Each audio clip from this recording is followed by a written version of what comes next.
the Iowa Outdoorsman Podcast. Brought to you in part by Dakota Decoy Company, Jansen Farms and Vitalize, Boyd Harness Company, and now your hosts, Braden Hilton and Randy Thomas. All right, we are back on. This is the Iowa Outdoorsman Podcast. I'm Braden Hilton. With me, as always, Randy Thomas. Hey, Randy. Good afternoon. How's it going today? Oh, it's going. Yeah, we're actually going now that we got through your technical difficulties. Not that anybody's ever heard of you having those. Every episode. Hey, well, we're sticking with the waterfowl series that we started here a few weeks ago with Al Russo and continuing on that path. So today we've got with us Braden Shull with Iowa Hunting Products. He makes waterfowl calls amongst other things. So we've got him on the show today. We're going to talk duck hunting, goose hunting, calls, and a little bit about his company over there by Newton. So welcome to the show, Braden. How are we doing? I'm glad to be here. Thanks for joining us. Apologize for my partner's technology issues.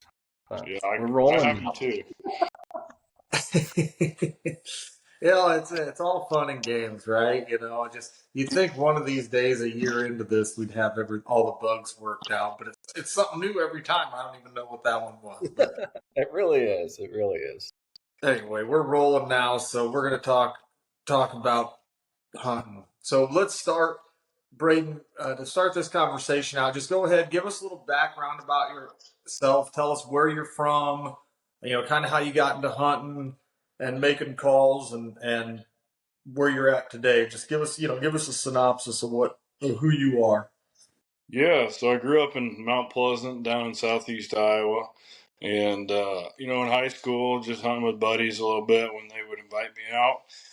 And then after high school, I got drafted by the Philadelphia Phillies, and playing pro ball lines up perfectly with hunting season. So I got to come home and hunt all the time.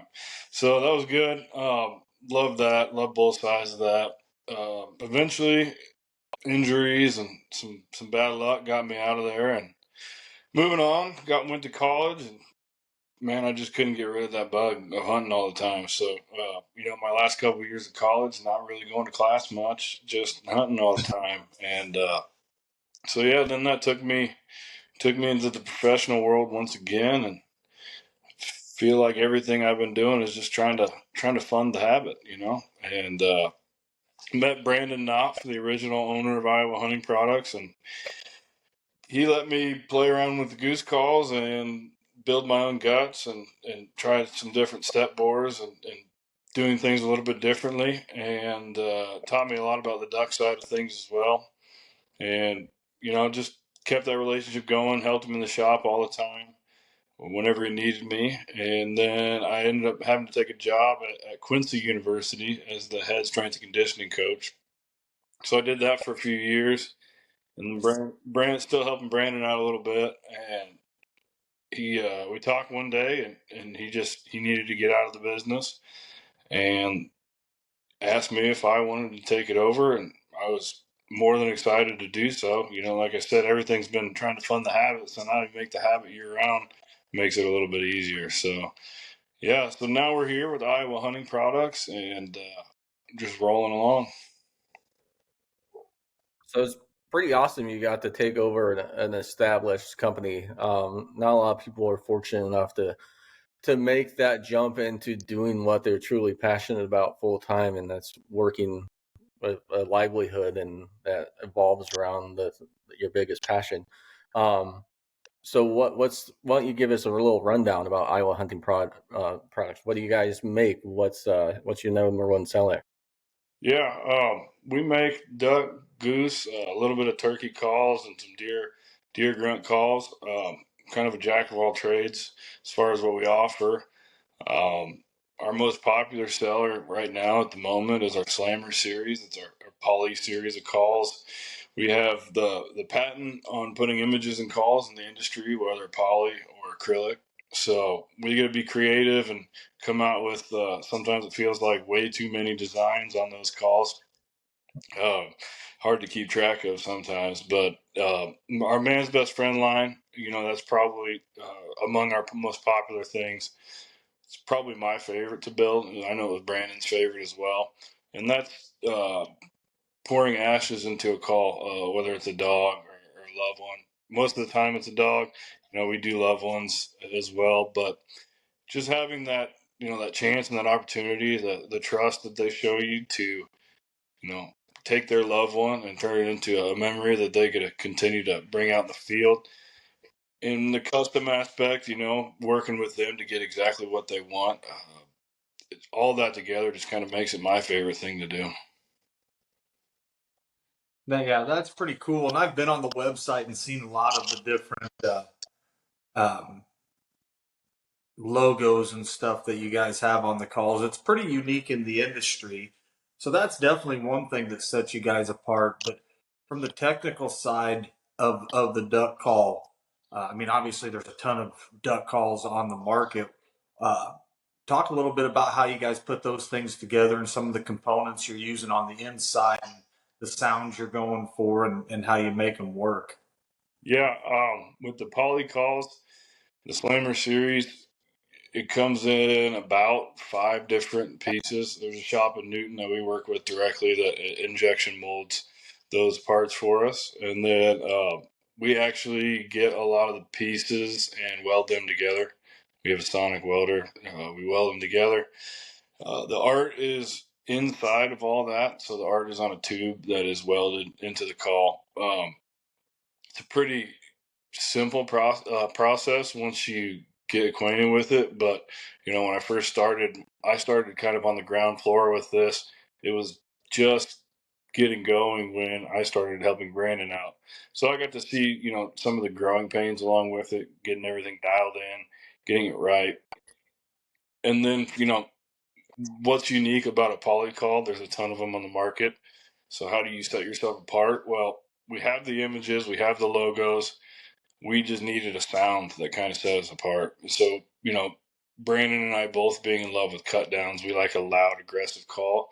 So it's kind of what we went for on that poly tone board, is something that is going to be loud and aggressive, but it's also pretty easy to use. When we go to shows, I can hand it to a 5, 6, 7, 8 year old and kind of get down beside them and teach them how to call and try to help them pick it up. So user friendly, but loud and aggressive. It's a really hard combo, and it takes a few years to kind of get dialed in as far as the tone board is concerned. But those aspects of the slammer call, the image, the sound, you just got to be unique in this industry because it's pretty saturated.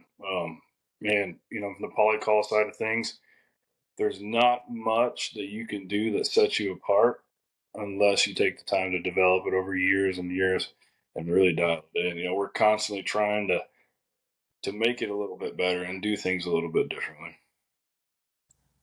Yeah, I've ran, I don't know, probably hundreds of calls, and people may not realize when it comes to materials like that, poly and loud and aggressive as a combination are tough to come by.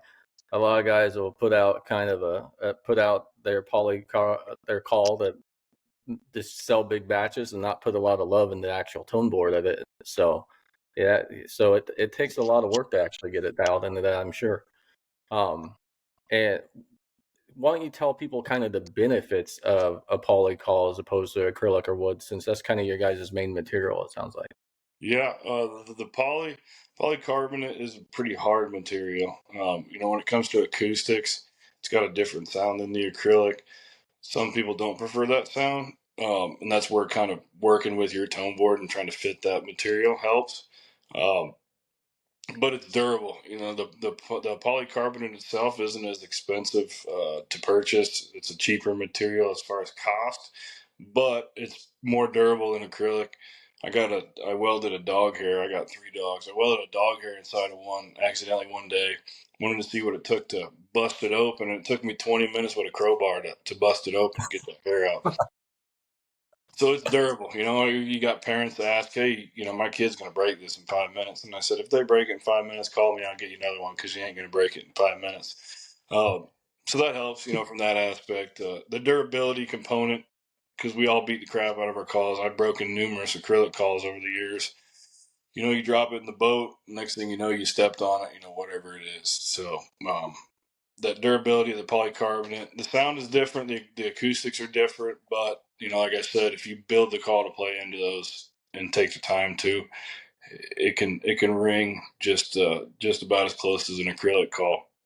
And we, from our acrylic side of things, we cast our own acrylic for the man's best friend in shop. So when we cast images inside of acrylic calls, we cast the acrylic ourselves, and that's another whole nother process to go through. But yeah, we really pride ourselves from a manufacturing side of things, that there's really not much done outside of our shop to build our calls. Very cool. So, are you the one tuning those calls before they go to the market? Yeah, I got my dad is a part owner as well in this thing. So he comes and helps me when he can. Got one of my younger brothers that comes and helps me when he can, and they put the breeds and the wedge in there, but I blow, every single one before it leaves the shop and make whatever adjustments I need to make, as far as the poly calls and the acrylic calls. Yeah, I mean, sandpaper and a bastard file. I'm from a jig to finished product. I'm tuning those calls, one by one. We also outsourced some of, like, on our larger orders of acrylic. We have a guy named Chris Hill that'll help us out on bigger runs when we need our inserts built. But I'm still taking sandpaper and bastard file and tuning those down and making sure that it's the sound that I like before it leaves. Goose call side of thing, I'm tuning every single goose call start to finish. It's kind of my baby. I'm looking for a particular sound, and so I don't really let anybody else be involved with the goose call side of thing. Yeah, I don't think a lot of people realize that, this, especially with many big call companies, that a lot of those tasks are handed off to somebody else, and the person who runs the company isn't the one running the call to make sure they like how it runs. So there's something special to actually be dedicated to the actual tuning part of calls, and not just go down the assembly line, punch this read, stick it in, put it in a box. So it's pretty cool to still be involved in all that. You guys are you guys sell calls through Shills, right? We used to, not anymore. COVID put an end to that. Okay. I guess more looking to can a person go to any retailer, or is it all direct sales? Yeah, it's all direct sales, direct to consumer, online shows, whatever it may be. Um, I have quite a few phone conversations with people trying to see what they would like in a tune. So if I can tune it differently for them, but yeah, if unless you come to the shop or see us at a show, that's about your only chance to really try out the call in person. Um, I do work with people. They get a call, they say, "Hey, this just isn't my style." Have a conversation about it, send it back, send it to them, and usually I can get pretty close on that second go round. Yeah, I mean, because I know I'm not the greatest of duck callers, and Randy and I could blow the same duck call, and he's going to make it sound way better than I'm going to make it sound. And everybody's got their own, I guess, I shouldn't say everybody, but uh, everybody's got a different set of pipes, I guess, if you will, and how they can control it. So it makes sense you to be able to tweak and do some things like that. So Yeah, the hardest part for me is I got air compressors for lungs. I'm 6'5", 240. So having to bring myself down to try to blow like the average consumer is something that is a little bit tricky for me. So most of the time when I tune them, I end up tuning them a little bit stiff, which is for some people easier to bring it back down to their their level, their desire, the sound they're looking for. Yeah, you take a read off, you can't put it back on. So yeah, you talked kind of about the goose call. Have you guys done goose calls since the beginning, or are you just now getting the goose calls? Or tell us a little about the. I'm Iowa. Probably, if you were to say you had to pick one, we're probably more of a goose state, right? So Yeah. how tell us a little bit about your goose calls. Yeah, when I came along in 2019, I think it was, met Brandon, kind of got things together. He was using bottom guts, like a lot of people in the industry, and straight bore, pretty standard design for the industry. And he wanted to bring something to the table, like the duck calls that he was doing, that was unique to the company. So he tasked me with building goose guts from scratch. I had a lot of ideas in my head from messing with and messing up a lot of people's calls that I bought from over the years. So a lot of parts thrown away from that. But yeah, I had ideas in my head, and it was rough, building it from scratch, trying to make that work. Eventually, I got the sound I was looking for out of that, and then it was all about replicating that because, as call makers might know, you might get that sound one time, but making it happen over and over again can be tricky from that aspect. So then I played around with different step bores, going from different bore sizes to bigger bore sizes to bigger bore sizes. I'm just trying to find, a happy medium between your straight bore, just same internal diameter all the way through to several different internal diameters, and trying to build the back pressure so that calls can do different things along with the user. Now, my style of call with the step bores that I like are pretty difficult to blow because it's a lot of air control, but also a lot of air. So you can't just pop a ton of air into it. You got to control a ton of air. So uh, trying to find something in the goose side of things in the past 4 years that we're proud of, and we have the Slammer Series goose that just came out in July. So bringing that out to the market was a ton of fun, and there's been a lot of really good feedback on that.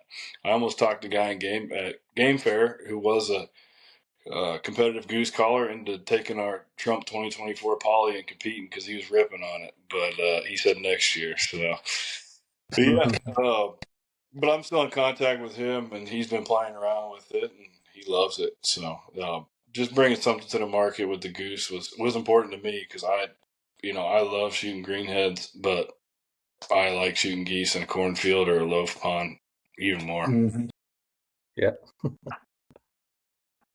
Well, let's start talking a little bit about hunting then too, and from a call maker's perspective, and I would like to talk both mallards and honkers in this one. Give us kind of an approach, if you will.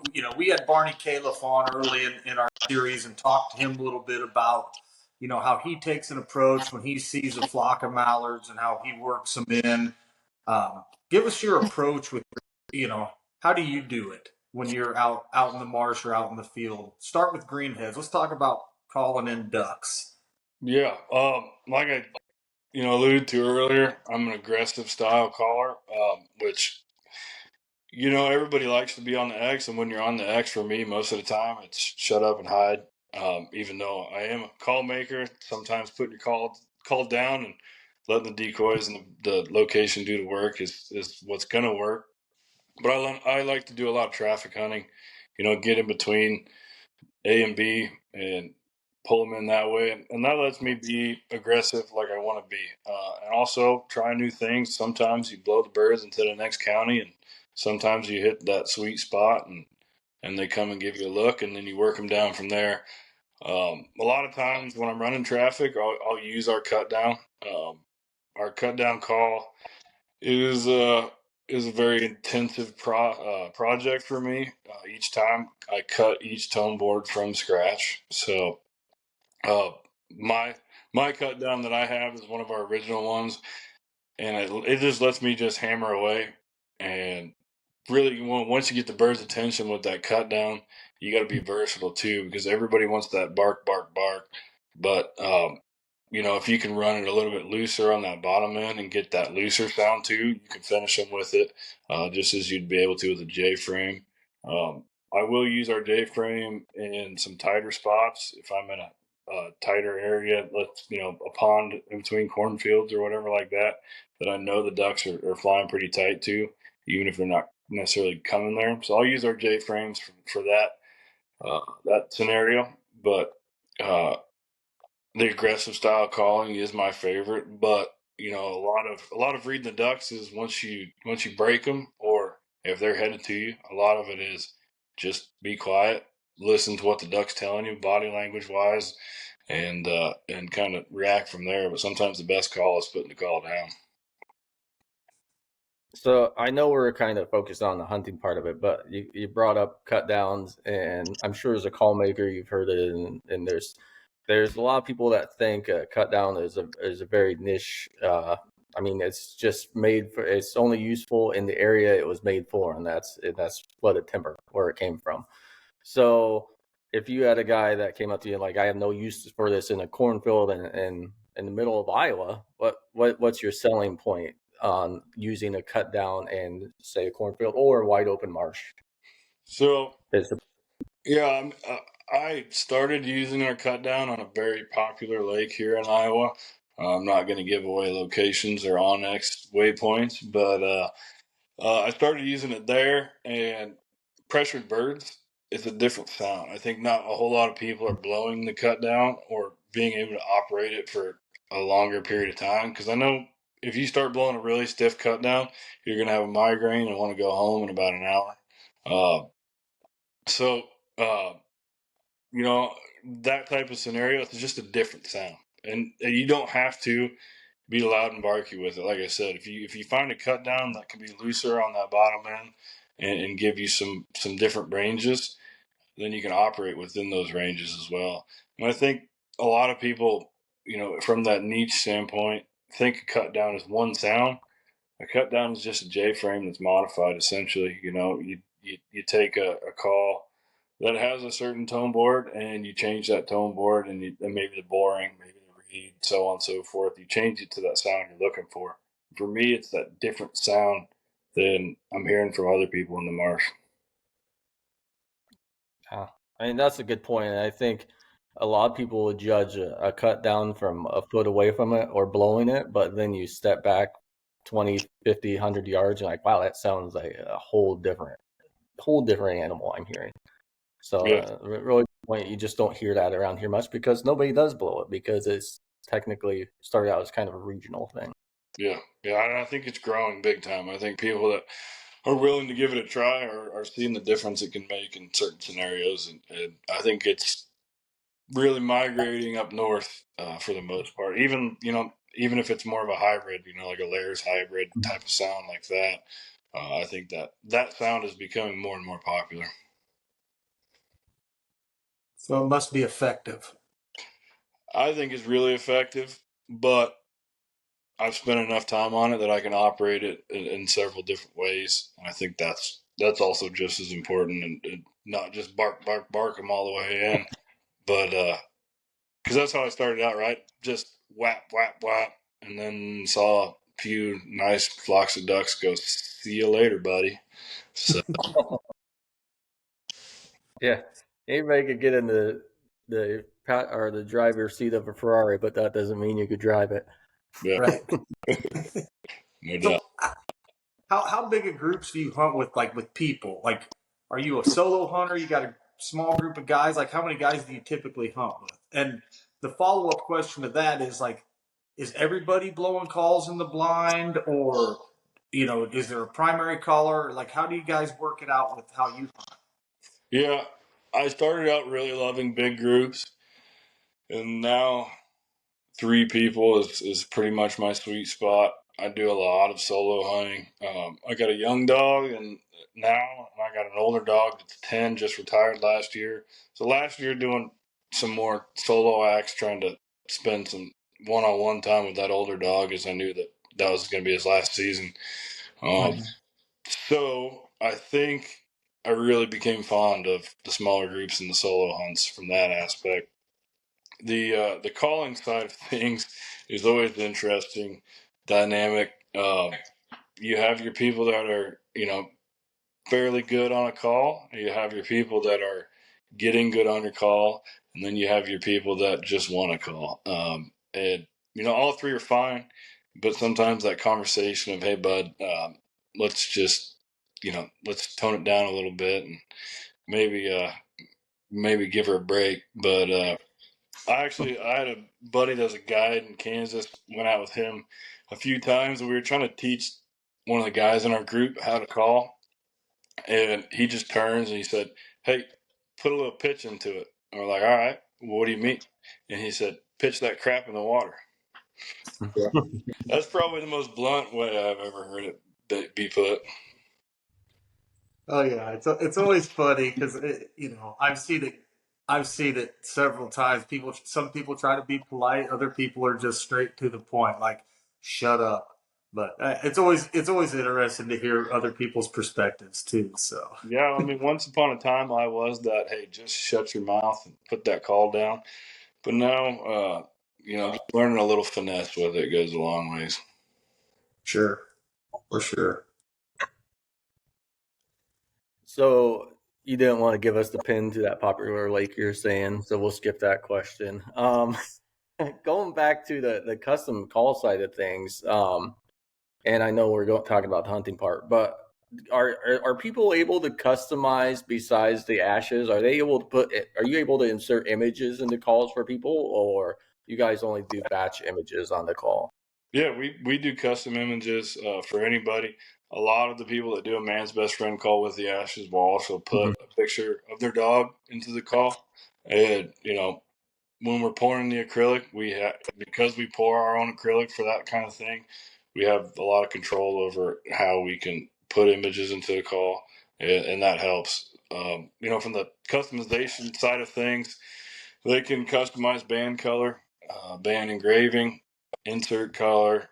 They can talk to me about tuning it differently.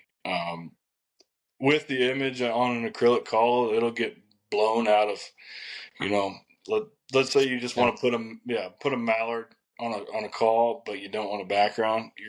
You're gonna pretty much see one of the mallard's eyes clear, and the rest of it's gonna be a little wonky. So Yeah. they also get to put a background on it. For example, the old school camo pattern, kind of like the Drake old school camo pattern that you see. That's a really popular one. Bottomland, shadowgrass, stuff like that.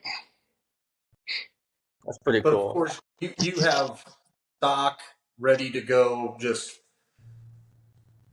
typical stock calls ready to go on the shelf right now, right?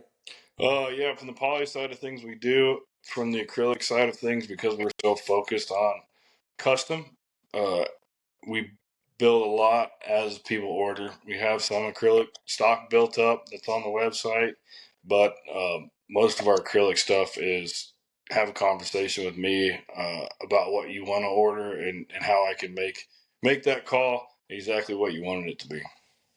Got it. Hilton, I'm gonna have a call made for you, and it's gonna just have my picture in it. So when you blow it, you have to. Oh, never mind. Oh, stop, Randy. Hey, That's just one of those pitch it calls. Put some pitch in it. you'd be really It's not what surprised it's on supposed some. to be. You'd be really surprised on some of the stuff that comes across my desk for that. I bet. That's funny. What? It, So, it, but if a guy call or like one on the website or called right now, like how quickly would you get a call out to him? an acrylic call, usually about 3 weeks, and that's busting tail. When I'm in the shop for a full day, I usually make it a 10 or 12 hour day if I don't have anything else going on. So 3 weeks is the turnaround time that we really shoot for. A lot of people wait until November when Missouri season opens, November 2nd and November 1st. They want to call. So we try to have a fast turnaround time for those kind of things, Christmas orders, so on.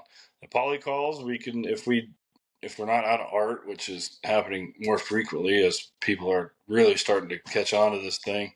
Um, if we have the art, we can build a call start to finish and have it out that day. Oh, sweet. That's 'Cause really it's cool. that time of year. Yeah, Yeah. the website orders are moving, and trying to keep up with inventory is the funnest part. That's the irony of a call maker. They get into call making because they love hunting, then realize the call making takes place the most during hunting season, Oh, so they can't hunt as much. oh yeah, and that's the part that you learn to love and learn to hate at the same time. because you get a mess with calls all year round. But when you want to be calling at ducks and geese, you're sitting in the shop wishing you were calling at ducks and geese. But you still get to do your favorite part of it all if you like calling. So and timing your fronts, timing your pushes, that helps. If you can shut down the shop for a day because hey, this wind is coming. Reports up north are this. There's a really good chance that this hunt will be worth shutting the shop down. And there are days where all the weather lines up and the reports are great. And then about 9 o'clock, you're like, okay, well, if I don't see mallards start flying in the next 2 hours, I'm headed back to the shop and I'm working on calls again.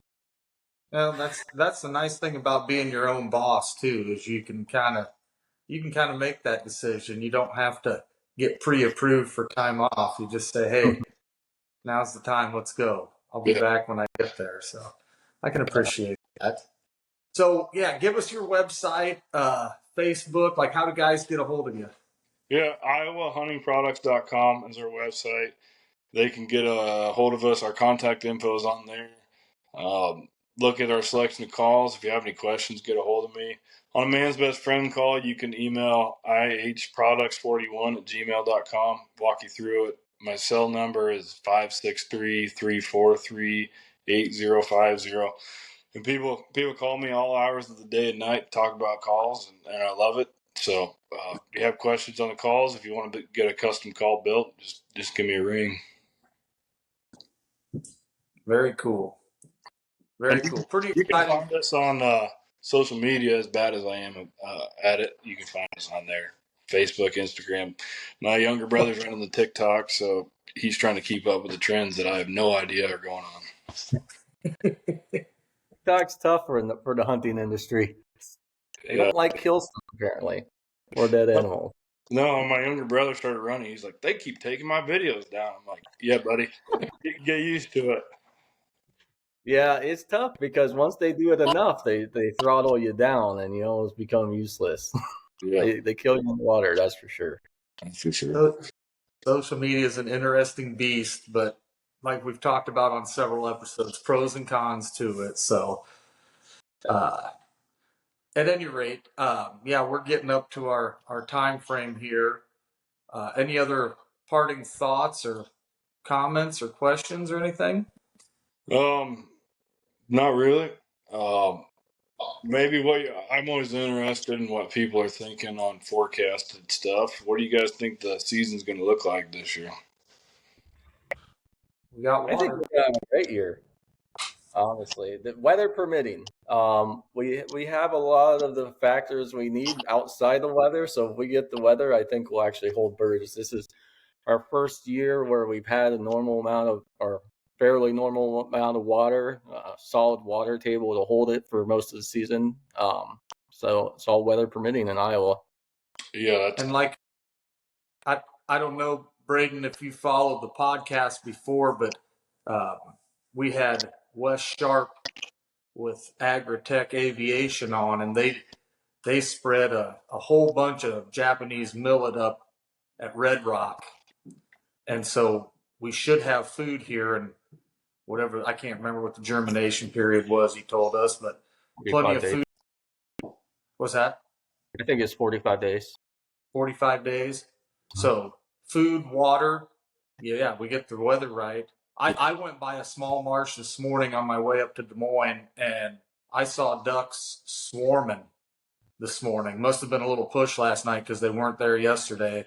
Mm-hmm. And I was just like, oh.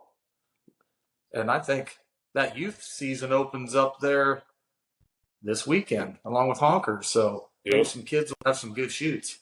Yeah, that's a good part about getting an early push is getting the kids involved with it, whether For it's in sure. the season or the first couple of weeks, giving them a chance to do it without getting burnt out by busting ice and so on and so forth. So For yeah, sure.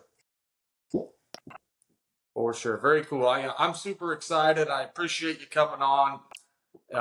I don't have the technical knowledge of calls that Randy does because he's been on stage and he tunes calls and he knows all the verbiage that goes with them and the jargon. To me, it's, I like to hear the quack at the end of it. But at any rate, no, I appreciate you coming on. It's been another great episode, and looking forward to hunting season getting started here real soon. Yeah. Thanks, fellas. I appreciate it.